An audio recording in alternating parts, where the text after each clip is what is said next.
الحمد للہ رب العالمین والعاقبۃ للمتقین والصالحین والصلاۃ والسلام علی اشرف الانبیاء والمرسلین وعلی آلہ الطیبین الطاہرین واصحابہ وذریتہ وعطرتہ وازواجہ اجمعین، خصوصاً علی خلفاء الراشدین المہدیین. اما بعد فاعوذ باللہ من الشیطان الرجیم. بسم اللہ الرحمن الرحیم. وقال اللہ تعالی فی الکلامہ المجید والفرقان الحمید. وَأَطِيعُوا اللَّهَ وَرَسُولَهُ إِن كُنتُم مُؤْمِنِينَ. صدق اللہ مولانا العظیم. وقال النبی صلی اللہ علیہ وآلہ وسلم كل أمتي يدخلون الجنة إلا من أبى. قال یا رسول اللہ من أبى؟ قال النبی صلی اللہ علیہ وآلہ وسلم من أتاني دخل الجنة ومن عصاني فقد أبى. او کما قال النبی صلی اللہ علیہ وآلہ وسلم ان اللہ وملائکتہ یصلون علی النبی یا ایھا الذین آمنوا صلوا علیہ وسلموا تسلیما. درود پاک پڑھے گا. الصلاۃ والسلام علیک یا سیدی یا رسول اللہ وعلی آلک واصحابک یا سیدی یا حبیب اللہ. الصلاۃ والسلام علیک یا سیدی یا رحمۃ للعالمین وعلی آلک واصحابک یا سیدی یا خاتم النبیین. اللہ رب العزت کی حمد و ثنا اور اس مالک کے پروردگار کی توحید، اس کی کبریائی اور اس کی عظمت بیان کر لینے کے بعد حضور ختمی مرتبت جان کائنات، وجہ تخلیق کائنات، آمنہ کے لال، دلوں کے قرار، قائد انسانیت، قائد انقلاب، رحمت للعالمین آقا حضرت محمد مصطفیٰ صلی اللہ علیہ وآلہ وسلم کی بارگاہ بے کس پناہ میں درود و سلام کا نذرانہ عرض کر لینے کے بعد آج کے جمعۃ المبارک کی گفتگو سننے کے لیے آنے والے دینی یقینی بھائیوں، دوستوں اور بزرگوں، ربیع النور کا یہ جمعۃ المبارک اور اس کا عنوان حضور کی سیرت پر مشتمل ہے. ہم نے گزشتہ جمعۃ المبارک میں محبت رسول پر گفتگو کی اور بیان کیا کہ حضور کی محبت ضروری کیوں ہے اور حضور کی محبت انسان کے لیے کس طرح سے دین و دنیا اور آخرت میں کامیابی کا ذریعہ بن سکتی ہے. آج اسی سلسلہ گفتگو کو آگے بڑھاتے ہوئے آج کا عنوان اطاعت رسول صلی اللہ علیہ وآلہ وسلم ہے، اور ساتھ ہی میں نے اس بات کو ضروری سمجھا کہ جو غیر مسلم کمیونٹی اسلام پر، حضور کی ذات پر اعتراضات اٹھاتی ہے، ان اعتراضات کا بھی جواب دیا جائے. جو لوگ یہ کہتے ہیں کہ اللہ کی توحید کو ماننا ضروری نہیں ہے، جو لوگ یہ کہتے ہیں کہ رسول اللہ صلی اللہ علیہ وآلہ وسلم کی ذات کو ماننا ضروری نہیں ہے، آج اس پر ایک مدلل گفتگو کرنے کی کوشش کروں گا کہ اس جدید دور کے اندر اسلام، حضور کی ذات ہمارے لیے کس طرح سے سرچشمہ ہدایت بن سکتی ہے. قرآن مجید فرقان حمید ہمارے نزدیک ایک ایسا سورس ہے، ایک ایسا ذریعہ ہے کہ جو ہماری زندگی کے ہر پہلو میں ہمیں رہنمائی عطا کرتا ہے. ایک بندہ مومن کے لیے قرآن کو ماننا ہی کافی نہیں ہوتا، بلکہ قرآن کے احکامات پر عمل کرنا بھی ضروری ہوتا ہے.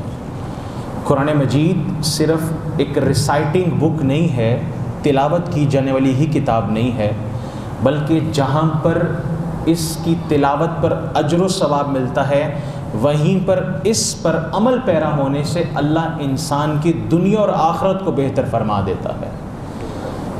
قرآن مجید ایک خاموش کتاب ہے جو حروف پر مشتمل ہے۔ سیدہ عائشہ صدیقہ رضی اللہ تعالی عنہ ام المومنین کا قول کتنا خوبصورت ہے کہ جب آپ سے کسی نے پوچھا تھا کہ حضور کے اخلاق کیا ہیں تو آپ نے فرمایا تھا کیا تم نے قرآن نہیں پڑھا؟ یہ خاموش قرآن ہے، میرا محمد چلتا پھرتا قرآن ہے۔ رسول اللہ صلی اللہ علیہ وآلہ وسلم قرآن مجید فرقان حمید کا وہ نقشہ پیش کرتے ہیں۔ حضور قرآن کے احکامات کو دنیا کے سامنے پیش کرتے ہیں، اور رحمت للعالمین آقا نے دراصل یہ فرمایا کہ ہو نہ ہو کچھ لوگ ہوں گے جو کہیں گے کہ ہمارے لیے قرآن ہی کافی ہے، لیکن رسول معظم صلی اللہ علیہ وآلہ وسلم کی سیرت نے یہ پیغام دیا کہ خالی قرآن تمہارے لیے کافی نہیں ہے، تمہارے لیے قرآن اس وقت تک کافی ہوگا، اس وقت کافی ہوگا جب تم سیرت محمد رسول اللہ پر عمل پیرا ہو جاؤ گے۔ اب میں عرض کروں کہ اطاعت کیا ہوتی ہے۔ میں نے گزشتہ جمعۃ المبارک میں یہ بات کہی تھی کہ ایک ہوتا ہے اطاعت اور ایک ہوتا ہے اتباع۔ اطاعت کیا ہوتا ہے کہ کسی کے حکم کو مان لینا، کسی کی ذہنی ہم آہنگی کسی کے ساتھ بن جانا، کسی کی فکر کو اپنا لینا، کسی کے نظریے کو اپنا لینا، یہ اطاعت ہوتا ہے۔ اتباع کیا ہوتا ہے؟ کسی کے نقش قدم پر چلنا، کہ جو جہاں پر چل رہا ہو اس کے نقش قدم پر چلنا، یہ اتباع کہلاتا ہے۔ اللہ نے قرآن میں فرمایا کہ اے دنیا والو، اے انسانوں، تمہاری فلاح اس وقت تک ممکن نہیں ہے کہ جب تم محمد مصطفیٰ کی اطاعت نہ کرنے لگ جاؤ اور حضور کی اتباع نہ کرنے لگ جاؤ۔ معنی یہ تھا کہ حضور جو کہتے ہیں وہ کرو، جس سے روکتے ہیں اس سے روکو، جس کو کرنے کا حکم دیتے ہیں وہ کرو۔ اور اتباع یہ تھا کہ جیسے جیسے میرے محمد کرتے چلے جاتے ہیں تم بھی ویسے ویسے کرے چلتے جاؤ۔ حضور نماز پڑھتے ہیں تم نماز پڑھو، حضور روزہ رکھتے ہیں تم روزہ رکھو، حضور کعبۃ اللہ کا طواف کرتے ہیں تم طواف کرو، حضور سعی کرتے ہیں تم سعی کرو، حضور اگر اسلام کی خاطر نکلتے ہیں تم بھی اسلام کی خاطر نکلو۔ تمہاری اطاعت اور اتباع تب تک قابل قبول نہیں ہے جب تک تم محمد مصطفیٰ کی سیرت کو اپنی زندگیوں میں نہیں لے آتے ہو۔ وہ نعرے، وہ باتیں، وہ کھوکھلی ہیں، وہ جھوٹی ہیں کہ جس میں محبت کا اظہار صرف باتوں تک رہے، وہ کرامت ثابت نہیں ہوتی۔ وہ تحریکیں، وہ تہذیبیں، وہ لوگ، وہ نیشنز، وہ قومیں، وہ تہذیبیں، وہ کبھی بھی کامیابی حاصل نہیں کر سکتی جب تک وہ حضور کی سیرت پر مکمل طریقے سے عمل پیرا نہیں ہو جاتی ہیں۔ اب میں ایک بات عرض کروں کہ رسالت امام صلی اللہ علیہ وآلہ وسلم نے اپنا کردار پیش کیا امت کے سامنے۔ نبی علیہ السلام نے آتے ساتھ یہ نہیں کہا تھا کہ میں اللہ کا نبی ہوں مجھے ماننا شروع کرو۔ رسالت امام صلی اللہ علیہ وسلم نے اپنا کردار پیش کیا تھا۔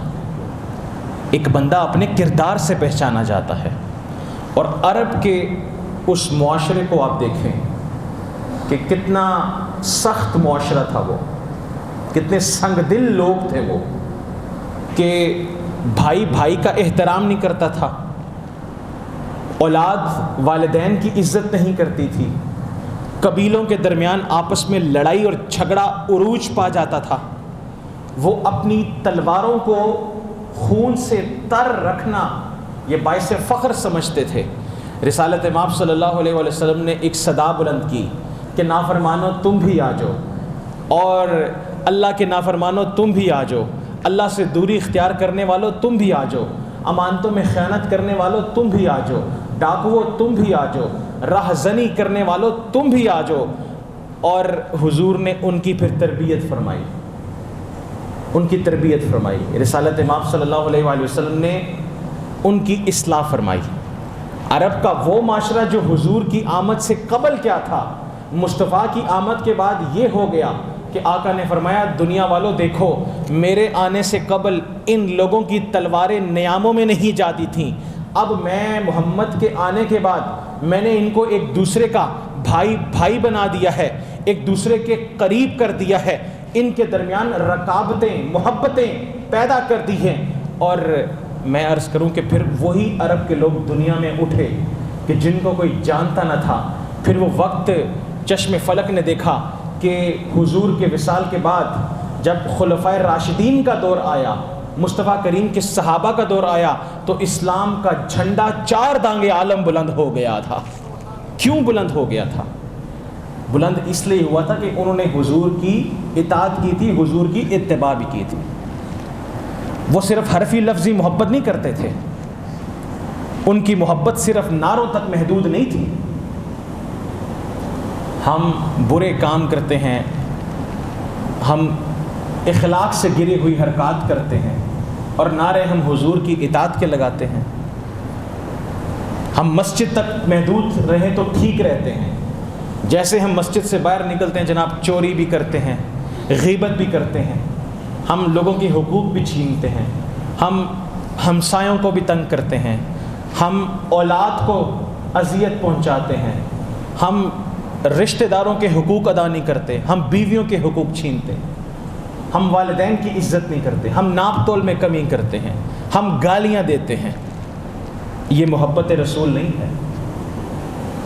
آقا صلی اللہ علیہ وآلہ وسلم نے ایک موقع پر، اب میں نے گزشتہ جمعے یہ بات کہی تھی کہ حضور سے صحابہ کرام کی محبت کا عالم یہ تھا کہ رحمت للعالمین آقا وضو فرماتے تو صحابہ وضو کا پانی زمین پر نہ گرنے دیتے، اس کو اپنے جسم کے ساتھ برکت کے لیے مل لیا کرتے تھے۔ آقا علیہ السلام بال منڈواتے تو حضور کے منہ مبارک کو وہ صحابہ کرام اپنا سرمایہ حیات جان کر اپنے پاس محفوظ کر لیا کرتے تھے۔ لیکن اسی تصویر کا ایک دوسرا رخ بھی دیکھو، نبی علیہ السلام نے ایسا کرنے سے منع نہیں فرمایا، لیکن ایک موقع پر نبی علیہ السلام نے سوال پوچھا۔ وہ حدیث کیا تھی؟ راوی بیان کرتا ہے کہ ایک موقع پر نبی علیہ السلام نے وضو فرمایا، وضو فرمانے کے بعد کہتے ہیں کہ حضور کا وضو کا پانی جو گرتا صحابہ اس کو اپنے جسم کے ساتھ برکت کے لیے مل لیتے تھے۔ تو نبی علیہ السلام نے پوچھا کہ تم یہ کیا کر رہے ہو؟ تو صحابہ نے عرض کی حب للہ و رسولہ، ہم اللہ اور اس کے رسول کے ساتھ محبت کا اظہار کر رہے ہیں۔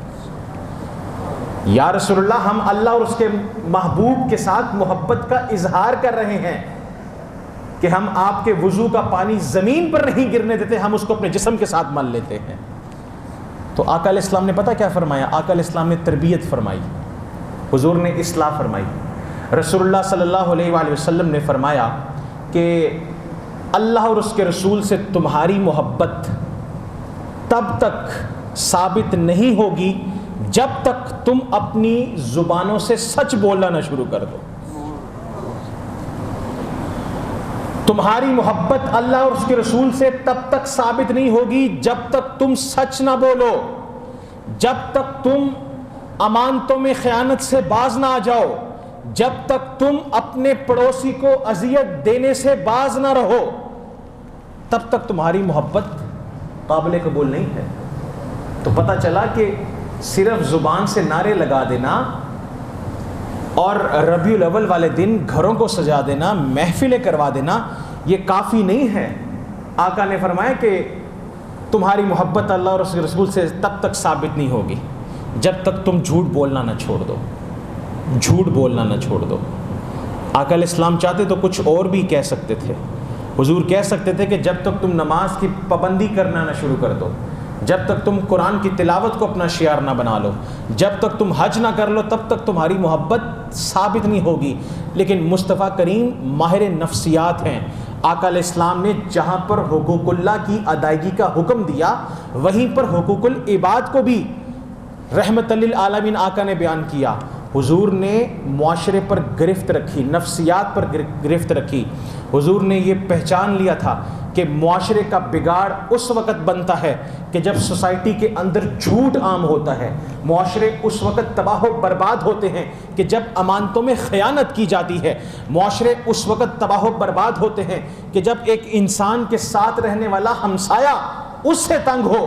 آقا نے فرمایا کہ میں صرف نمازوں کی ادائیگی، روزوں کی ادائیگی، حج کی ادائیگی کا حکم دینے کے لیے نہیں آیا، میں محمد رحمت للعالمین ہوں، میں کائنات کی اصلاح کرنے کے لیے آیا ہوں۔ اے لوگوں، جھوٹ سے اجتناب کرو، امانتوں میں خیانت نہ کرو، ناپ توڑ میں کمی نہ کرو، ماں باپ کی نافرمانی نہ کرو، پڑوسیوں کے حقوق ادا کرو، بیٹیوں بہنوں کی جائیدادوں پر قبضہ نہ کرو۔ جب تم اپنے روزمرہ کے معاملات میں لوگوں کے حقوق العباد ادا کرنے لگ جاؤ گے تو روز قیامت آقا بھی یہ کہیں گے کہ یہ صرف میلاد نہیں مناتا تھا، یہ مجھ محمد کی سیرت پر بھی عمل کیا کرتا تھا۔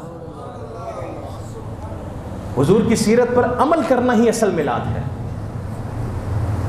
بڑی بڑی محفلیں سجا لینا، محفلیں سجانے میں ممانعت نہیں ہے، لیکن جناب اس محفل کا کیا فائدہ کہ رات آپ کی محفل میں گزرے اور صبح آپ کی فجر کی نماز قضا ہو جائے۔ آپ ایک دن کے نمازی بنے جناب، جس دن حضور کی محفل ہو اگلے دن آپ نمازوں کی ادائیگی نہ کریں۔ اس محفل کا کیا فائدہ کہ جس محفل کو منانے کے بعد آپ کے دل کے اندر قرآن کی محبت نہ پیدا ہو۔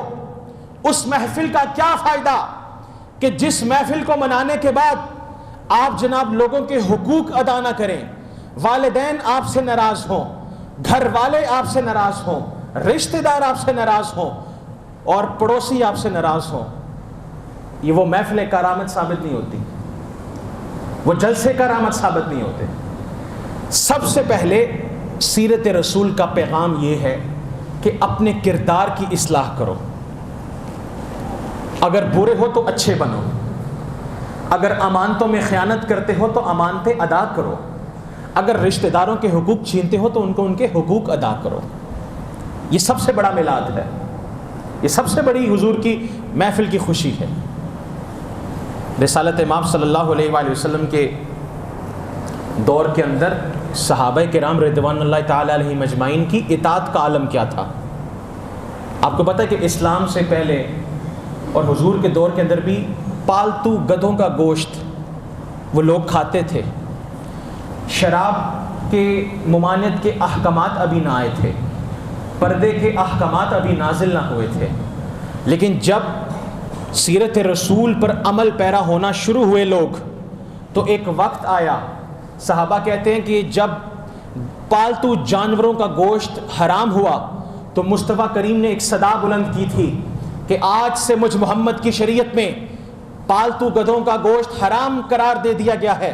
صحابہ کہتے ہیں کہ ہم نے ان کا گوشت ہنڈیا پر چڑھایا ہوا تھا، جیسے مصطفیٰ کریم کی صدا سنی ہم نے وہ ہنڈیا پھینک دی کہ اب مصطفیٰ کا حکم ہو گیا ہے، اب ہم اطاعت رسول میں آ گئے ہیں۔ صحابہ کہتے ہیں کہ جب شراب کی ممانعت کا حکم آیا، شراب کے جام ہمارے ہاتھوں میں تھے، لیکن جیسے ایک صدا بلند ہوئی کہ شراب حرام کر دی گئی ہے، ہم نے اپنے گھروں سے شراب کے برتن انڈھیل دیے اور ہاتھوں میں جو جام تھے شراب کے وہ پھینک دیے۔ جب پردوں کا حکم نازل ہوا تو خواتین کہتی ہیں کہ جیسے ہی حضور کے دین میں پردے کا حکم آیا ہم نے اپنے جسموں کو ڈھانپ لیا۔ ہم پہلے تو پردہ کرتے تھے لیکن مصطفیٰ سے اطاعت کا جو وعدہ کیا تھا اس کا عالم یہ تھا کہ ہم نے اپنے وجود کو پردوں سے ڈھانپ لیا تھا۔ جناب وہ لوگ صرف نعرے نہیں لگاتے تھے۔ حضرت عمر فاروق نے کہا تھا نا کہ حضور مجھے آپ سے محبت ہے لیکن اپنی جان سے زیادہ نہیں۔ آقا نے فرمایا تھا کہ عمر ایمان کی تکمیل اس وقت تک نہیں ہے جب تک تم مجھ محمد کو اپنی جان سے زیادہ عزیز نہ بنا لو۔ انسان کا مال، انسان کی جان، انسان کی اولاد، انسان کی خوشیاں، انسان کے مال و اسباب، انسان کا رزق، انسان کی تمام تر آسائشیں جناب وہ پیچھے رہ جاتی ہیں اور ان کا پیچھے رہنا ضروری ہے، اور سب سے آگے جو چیز جاتی ہے وہ محمد مصطفیٰ کی محبت جایا کرتی ہے۔ کیا صحابہ کرام نے جانوں کے نذرانے پیش نہ کیے کہ کہ صحابہ کرام رضوان اللہ تعالی علیہم اجمعین نے مال کے نذرانے پیش نہ کیے؟ کیا صحابہ کرام نے اپنی اولادوں کے نذرانے پیش نہ کیے؟ مجھے ایک واقعہ یاد آیا کہ آقا علیہ السلام نے ایک جنگ کے موقع پر اعلان کیا تھا کہ مال و اسباب کی کمی ہے، جس کے پاس جو کچھ ہے وہ پیش کر دے۔ تو کوئی اپنے گھر سے مال لے آیا، کوئی دولت لے آیا، کچھ خرد و نوش کی اشیاء لا کر حضور کی بارگاہ میں پیش کر دیں۔ صحابہ کہتے ہیں کہ ہم نے دیکھا کہ خاتون آتی ہے، دور سے ہم اس کو دیکھتے ہیں کہ اس خاتون نے اپنی جھولی میں، اپنی گود میں ایک بچہ اٹھایا ہوا ہے، وہ آقا علیہ السلام کی بارگاہ میں آتی ہے، آ کے عرض کرتی ہے یا رسول اللہ یہ بچہ میں آپ کے لیے پیش کرتی ہوں۔ مصطفیٰ کریم نے فرمایا کہ میں اس بچے کا جنگ میں کیا کروں گا؟ اس خاتون کے الفاظ آب زر سے لکھے جانے والے ہیں۔ اس نے کہا حضور گھر میں تو مال بھی نہیں تھا، اسباب بھی نہیں تھا، ذرائع بھی نہیں تھے، اشیاء خرد و نوش بھی نہیں تھی، لیکن حضور یہ 6 ماہ کا بچہ میں نے آپ کی خدمت میں پیش کر دیا ہے۔ جنگ کے میدان میں جب تیروں کی بارش ہو تو حضور اس بچے کو آپ نے سامنے پیش کر دیجیے گا، تیر آپ کو نہیں لگے گا، اس بچے کو لگ جائے گا، میں سمجھوں گی کہ میں نے اللہ کی بارگاہ میں، محمد مصطفیٰ کی بارگاہ میں اپنے اس نذرانے کو پیش فرما دیا ہے۔ یہ جانوں کے نذرانے پیش کیے انہوں نے۔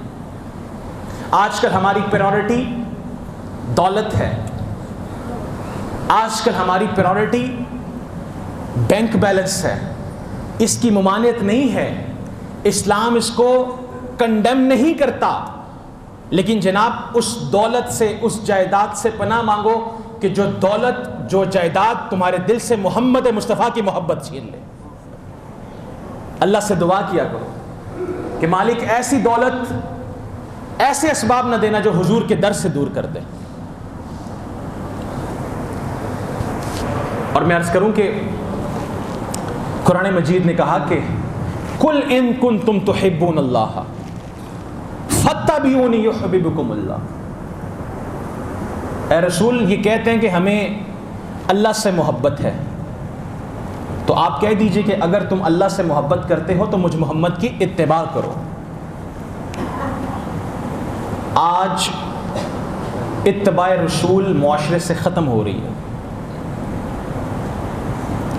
معاشرہ ہماری آنے والی نسلیں وہ بہت سارے چیلنجز فیس کر رہے ہیں۔ میں نے ایک جمعۃ المبارک کی خطبہ میں عرض کی تھی کہ رسالت مآب صلی اللہ علیہ وآلہ وسلم نے فرمایا کہ اپنی اولاد کو 3 چیزوں کی محبت سکھاؤ۔ پہلی محبت مجھ محمد کی محبت ہے، میری اولاد کی محبت ہے۔ تیسری محبت قرآن کی محبت ہے، قرآن کی محبت ہے۔ آج اس پرفتن دور کے اندر کہ جہاں پر مسلمانوں کو غیر مسلموں کی طرف سے انتہائی مشکل قسم کے چیلنجز ہیں، ہمارا مسئلہ یہ نہیں ہے کہ ہم ان کے جوابات نہیں دے پاتے، ہمارا مسئلہ یہ کہ ہم پڑھتے نہیں ہیں۔ دہریت، ملحد، ایتھیسٹ، یہودیت، عیسائیت، قادیانیت، مسلمانوں یہ 4 طرح کے چیلنجز ہیں ہمیں، جو آج کے دور میں ہم فیس کر رہے ہیں۔ ہمیں نہیں پتہ کہ ہمارے ساتھ کون بیٹھا ہوا دہریہ ہے، کون بیٹھا ہوا قادیانی ہے۔ ہماری بقا، ہماری نجات صرف اس وقت ممکن ہے کہ جب ہم اللہ کے قرآن کو تھام لیں اور محمد مصطفیٰ کی سیرت پر عمل پیرا ہو جائیں گے۔ اور خدا کا واسطہ ہے اپنی آنے والی نسلوں پر گرپ رکھیں۔ اس ماڈرن ایج میں ینگسٹرز کو ٹارگٹ کیا جا رہا ہے۔ ہمیں عجیب و غریب قسم کے مسائل کا سامنا ہے۔ ایک وہ ہمارا ایک واٹس ایپ گروپ ہے، اس میں ایک اوپن ڈسکشن ہوتی ہے۔ وہ ڈسکشن ہے، وہ گروپ دراصل نان مسلمز کا ہے۔ تو ایک بندے نے اس میں ایڈ کیا تو ایک دہری نے سوال اٹھایا، اس نے کہا کہ جی مسلمان جو یہ 5 جگانہ نماز میں وضو کرتے ہیں، یہ صرف ٹائم ویسٹنگ ہے، اس کا کوئی فائدہ نہیں ہے۔ یہ ایک پریکٹس کروائی جاتی ہے، کیونکہ دہریت یہ کہتی ہے کہ جو آج کا دور ہے، اس دور کے اندر مذہب کی، اللہ کو ماننے کی، حضور کی ذات کو ماننے کی ضرورت نہیں ہے۔ مذہب جو ہے وہ انسان کو محدود کرتا ہے۔ اس جدید دور کے اندر، سائنس اور ٹیکنالوجی کے دور کے اندر، ہمیں مذہب سے دور ہونا ہوگا، دہری یہ کہتے ہیں، اور ہم نے اپنی باؤنڈریز سے نکلنا ہوگا۔ تو میں حیران ہوا کہ اس گروپ کے اندر سینکڑوں مسلمان تھے، کوئی اس کی بات کا جواب نہ دے سکا کہ ہم اگر وضو کرتے ہیں تو اس کا مقصد کیا ہے، اس کا ایک سائنٹیفک لاجک کیا ہے، اسلام نے اس کو کرنے کا حکم کیوں دیا۔ تو بالآخر جب میں نے اس کو جواب دیا تو میرے سامنے ایک تحقیق گزری ایک نان مسلم کی۔ اس نے کہا کہ اللہ رب العزت نے مسلمانوں کو جو یہ وضو کا حکم دیا ہے، اس کی بہت ساری وجوہات ہیں۔ یہ انسان کی ظاہری پیوریفیکیشن بھی کرتا ہے، انسان کی اسپرچول پیوریفیکیشن بھی کرتا ہے۔ اس نے کہا کہ انسان کا یہ وجود ہے، اللہ رب العزت نے ہمارے کان دیے، ہمیں ناک دیا، اور ہمیں یہ منہ دیا۔ یہ وہ سوراخ ہیں کہ اگر کانوں کی بات کریں تو اس کے اندر اللہ رب العزت نے بال بھی رکھے اور ایک جیل بھی رکھی ہے، ایک ویکس رکھی ہے کہ کوئی بھی کیڑا مکوڑا، کوئی گندگی یہاں سے جائے تو وہ ویکس جو ہے وہ اس کو کنٹرول کر لیتی ہے۔ اللہ نے یہ نتھنے دیے، یہ ناک دیا، اس کے اندر بال ہیں۔ بال جو ہیں وہ جرمز کو یہاں تک جانے سے یا نقصان دہ ہونے سے روکتے ہیں۔ انسان کو اللہ نے منہ دیا، یہ زبان ہے، اس کے اندر والا حصہ سائنس کہتی ہے کہ 20 سے لے کر 100 بلینز جو اسپیشیز ہیں بیکٹیریا کی، وہ اس کے اس منہ کے اندر ہیں، اور وہ خرابی کا سبب تب بنتی ہے کہ جب یہاں پر پراپرلی جرمز کو صاف نہ کیا جائے، اس کی صفائی ستھرائی نہ کی جائے۔ اللہ نے حکم دیا کہ وضو کرو، وضو میں سر کے مسح کا حکم دیا، اور ہاتھوں کو کونیوں سمیت دھونے کا حکم دیا، چہرے کو دھونے کا حکم دیا، پیروں کو دھونے کا حکم دیا۔ اس کی وجہ کیا ہے جناب؟ اس نے بڑی خوبصورت بات لکھی۔ اس نے کہا کہ جب بندہ نماز کے لیے آتا ہے، وہ وضو کرتا ہے، وہ کلی کے لیے جب پانی منہ میں ڈالتا ہے تو جتنے بھی وہ ایک نقصان پہنچانے والے بیکٹیریا ہوتے ہیں وہ صاف ہو جاتے ہیں۔ اس کے ناک میں جو جرمز ہوتے ہیں، ناک کا استنشاق کرنے سے اس کے وہ جرمز دور ہو جاتے ہیں۔ کانوں کو صاف کرنے سے کانوں کے جرمز جو ہیں وہ ختم ہو جاتے ہیں۔ رسول معظم صلی اللہ علیہ وآلہ وسلم نے پنجگانہ نماز کے ساتھ ساتھ صحابہ کو یہ تاکید کی تھی کہ تم ہر وقت باوضو رہا کرو۔ مصطفیٰ کریم نے اس لیے کہا تھا کہ جہاں پر وضو کرنے سے انسان کو ظاہری طہارت حاصل ہوتی ہے، وہیں پر ذہنی سکون بھی حاصل ہوتا ہے، وہیں پر اطمینان قلب بھی حاصل ہوتا ہے۔ اسلام کا کوئی حکم وہ آج کے کسی بھی کام کی مخالفت نہیں کرتا۔ رب نے فرمایا کہ فاغسلوا وجوہکم وایدیکم، اپنے چہرے کو دھو لو، اپنے ہاتھوں کو کلائیوں سمیت کونیوں سمیت دھو لو، اپنے پیروں کو ٹخنوں سمیت دھو لو۔ مولا عیسیٰ ملے گا کیا؟ رب نے فرمایا، مصطفیٰ کریم نے فرمایا کہ تم صفائی ستھرائی کو اپناؤ گے، تمہیں اطمینان ملے گا، تمہیں سکون ملے گا۔ تم غصے میں ہوگے تو مصطفیٰ کریم نے فرمایا کہ غصے کی حالت میں وضو کرو، وضو کرنے سے تمہارا سکون کی کیفیت تمہارے اندر آئے گی۔ تم اگر بیماری کے عالم میں ہو، میں آپ کو عرض کروں کہ روم کے اندر ایک دفعہ طاعون کی بیماری پھیلی تھی۔ یہ وہ ایریا تھا کہ جہاں پر گندگی تھی، تو گندگی وہیں وہ انسان کی نیچر کے مطابق جو ہے انسان کو ٹریٹ کرتا ہے، اس کو ڈیل کرتا ہے۔ اسلام کا کوئی بھی حکم وہ اگینسٹ دا لاجک نہیں ہے، اسلام اس کو ڈیفینڈ کرتا ہے، اسلام اس کو بتاتا ہے۔ میرے دوست، آج کے اس دور کے اندر ہمیں جہاں پر دوسری چیزوں پر فوکس کرنا ہے، وہیں پر ہم نے اسلام کو بھی پڑھنا ہے۔ ہمیں ان ملحدین، ایتھیسٹ اور اورینٹلسٹ مستشرقین لوگوں کے جوابات، ان کے جو سوالات ہیں ان کے جوابات دینے ہیں۔ اگر آپ اپنے آپ کو امپروو نہیں کریں گے دین کے حوالے سے تو معذرت کے ساتھ اس دنیا کے اندر ہمارا پھر سروائیول مشکل ہے، سروائیول مشکل ہے۔ اپنے آپ کو دینی اعتبار سے سٹرونگ کریں، دین کا علم سیکھیں، اپنی اولادوں کو سکھائیں۔ دین سیکھنے میں کوئی شرم، کوئی آر نہیں ہے۔ دادا ہے تو وہ پوتے سے سیکھ سکتا ہے، باپ ہے تو وہ بیٹے سے سیکھ سکتا ہے. دین سیکھنے میں جہاں پر دنیا میں کامیابی ہے وہیں پر اللہ نے اس کی اجر و ثواب آخرت میں بھی رکھا ہے.